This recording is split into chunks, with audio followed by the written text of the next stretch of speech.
Од почетоците во далечната 1981, Blue Note како колевка на џезот е еден од непознатите клубови во светски рамки, но и реномирана културна институција во њујоршкиот кварт Гринич Вилидж.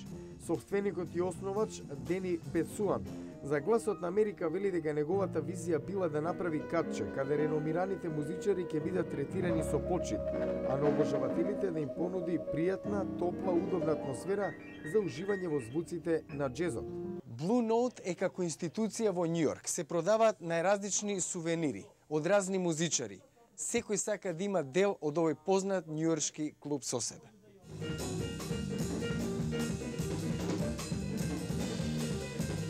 Професионализмот е на високо ниво. Џо се грижи за светлосните ефекти на сцената, веќе 10 години.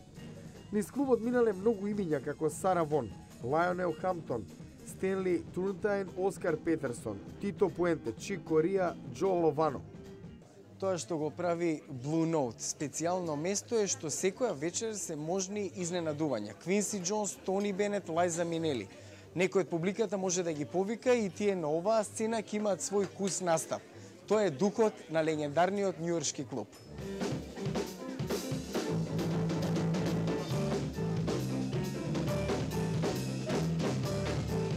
Blue Note се обидува да ја зачува историјата, но и претендира да биде и покровител на нови правци напредна музика.